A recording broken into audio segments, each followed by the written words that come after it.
السلام علیکم۔ شفق YouTube channel کے ساتھ میں ہوں آپ کی ہوسٹ مہرما۔ عالمی تاریخی کرداروں سے آگاہی کے حوالے سے آج ہمارا موضوع ہے لیلہ خالد۔ یہ لیلہ خالد وہ ہیں جس کی عمر 75 سال ہو چکی ہے۔ اس خاتون نے فلسطین کی آزادی کے کاغذ کی خاطر 3 اسرائیلی جہاز اغوا کیے ہیں اور اس دوران وہ ایک مرتبہ گرفتار بھی ہوئی تھی اور پھر ان کی رہائی بھی ممکن ہو گئی۔ یہ سب کیسے ہوا؟ دیکھیے سارے آڈیو ویڈیو کے سلسلے اس گھڑی میں۔ لیلہ خالد 9 اپریل 1944 کو حیفا میں پیدا ہوئی۔ 1948 میں فلسطینیوں کو اس علاقے سے بے دخل کرنے کے سبب آپ کا خاندان پناہ کی خاطر لبنان ہجرت کر گیا۔ 15 سال کی عمر میں ہی لیلہ نے اپنے بھائی کے نقش قدم پر چلتے عرب نیشنلسٹ موومنٹ میں شمولیت کی، جو انقلابی طور سے خطے میں بسے مختلف ریاستی ڈھانچوں میں تقسیم ہوئے۔ عربوں کو اپنے قوم پرستی کے جذبات کے تحت ایک قوم تصور کرتی۔ اس جماعت کی بنیاد 1940 میں جارج ہبش نامی ایک میڈیکل کے طالب علم نے رکھی تھی، جو بیروت میں قائم ایک امریکی اشتراک سے قائم شدہ یونیورسٹی کا طالب علم تھا۔ اسی جماعت کی فلسطینی شاخ ہی آگے چل کر popular front for the liberation of فلسطین PFLP بنی۔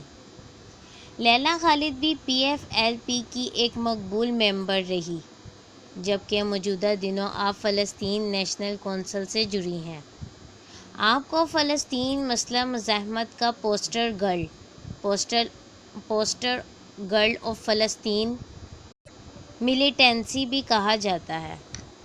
آپ 1969 میں ہونے والی ہائی جیکنگ میں عوام کے سامنے متعارف و مقبول ہوئیں، جب تواتر سے ہونے والی 4 ہوائی جہازوں کی ہائی جیکنگ کے واقعات کے، جسے بلیک ستمبر کہا جاتا ہے، اس میں ہونے والے پہلے واقعے میں آپ کی تصاویر دنیا بھر میں شائع ہوئیں۔ اگست 1969 کو لیلہ خالد نے ایک ہائی جیکنگ ٹیم کا حصہ بنتے TWA فلائٹ 840 کی ہوائی جہاز جو روم اٹلی 29 سے ایتھنز یونان کی پرواز پہ تھا، اسے ہائی جیک کرتے دمشق پر اتارا۔ کہا جاتا ہے کہ اس ہائی جیکنگ کے دوران لیلہ خالد نے مغوی پائلٹس کو حیفا سے اڑانے کا حکم دیا۔ حیفا دراصل لیلہ خالد کی جائے پیدائش تھی کہ جہاں وہ دوبارہ جا نہیں سکتی تھیں۔ اس جہاز کو اتارنے اور تمام مغوی مسافروں کو رہا کرنے کے بعد بم سے اڑا دیا گیا۔ میڈیا ذرائع کے مطابق PFLP کی معلومات کے مطابق اس پرواز میں امریکہ میں مقیم اسرائیلی سفیر کو پرواز کرنا تھا، جو ان ہائی جیکرز کا اہم ہدف تھا، مگر لیلہ خالد اس خبر کو عموماً مسترد کرتی رہی ہیں اور اپنے اس عمل کا مقصد محض اپنا پیغام دنیا بھر میں پہنچانے سے تعبیر کرتی ہیں۔ اس ہائی جیکنگ کے بعد لیلہ خالد عام عوام میں متعارف و مقبول ہوئیں، خصوصاً اس مشہور زمانہ تصور کی توست جو ایدی ایڈمز نامی صحافی نے کھینچی تھی کہ جس میں ایک فلسطینی ہائی جیکر کو عربی رومال، غترہ کوفیہ پہنے، ہاتھوں میں کلاشنکوف تھامے دکھایا گیا تھا۔ یہ تصویر اب تک فلسطینی مزاحمت کی علامت کے ساتھ ساتھ دنیا بھر میں مظلوم اقوام کی جہد آزادی میں عورتوں کے کردار کی وضاحت کرنے کے سبب مشہور ہے۔ اس تصویر کی دنیا بھر میں مشہور ہونے کے سبب فلسطینی تحریک آزادی کو دنیا بھر میں شہرت تو ملی، مگر اس کے باعث تنظیم کے چند اہداف کو حاصل کرنے میں کچھ مسائل کا بھی سامنا کرنا پڑا۔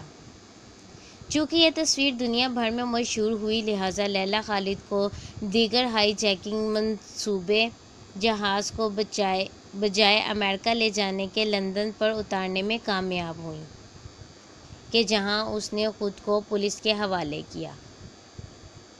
وہ 1 اکتوبر کو ہی برطانوی پالیسی کے تحت قیدیوں کے تبادلے کے پروگرام کی توسط رہا ہوئی۔ موجودہ وقتوں لیلا خالد فلسطینین نیشنل کونسل کی ممبر ہیں اور وہ باقاعدگی سے ہارورڈ سوشل فورم میں حصہ لیتی ہیں۔ اس کے علاوہ دنیا میں مختلف جگہ قومی جدوجہد، طبقاتی جدوجہد یا اپنے اشتراکی فلسفے کے پرچار کی خاطر وہ متعدد جگہ لیکچرز بھی دیا کرتی ہیں۔ انہوں نے برطانیہ کی مشہور زمانہ سوشلسٹ ورکرز پارٹی کے سالانہ مارکسزم فیسٹیول میں بھی لیکچر دیا۔ مزید برآں ان کی شخصیت اور جدوجہد کو دیکھتے ان پر دستاویزی فلمیں بھی بنائی جا چکی ہیں، کہ جن میں فلسطینی فلم ساز لینا مقبول کی فلم آئی جیکٹ the life of Leila Khaled کے جسے 2005 کے ہالینڈ میں ہونے والے فلم فیسٹیول میں بھی شامل کیا، کافی مشہور و دلچسپ ہے۔ التماس: شخصیات پر تبصرہ کرنے کا مقصد بلوچ سیاسی ماحول میں حالیہ زہر قاتل رجحان یعنی شخصیت پرستی کو پروان چڑھانا نہیں، بلکہ ایسی تاریخ ساز شخصیات پر تبصرہ کرنے کا مقصد بلوچ معاشرے کو آزادی کی جدوجہد کے تقاضوں سے باعلم رکھنا ہے۔ مذکورہ مضمون گو کہ ایک فلسطینی آزادی پسند مزاحمت کار کے چیدہ کارناموں سے منسلک ہے، مگر قارئین اگر زحمت کرتے اس مضمون کا بغور مطالعہ کریں تو اس میں پائے جانے والے مختلف تنظیموں اور شخصیات کے ناموں کا حوالہ دیتے ہم نے فلسطینی تحریک آزادی کو سمجھنے کے لیے قارئین کو مزید پڑھنے اور تحقیق کرنے کی رائے متعین کی ہیں۔ اس طرح کی مزید مشہور شخصیات جن کے بارے میں آپ جاننا چاہتے ہیں اور ان کی زندگی کا بغور مطالعہ کرنا چاہتے ہیں، اور ایسے موضوعات جن کو آپ نے پہلے کہیں نہیں سنا، یہ سب جاننے کے لیے ہمارے چینل کو لائک اور سبسکرائب کرنا مت بھولیں۔ شکریہ۔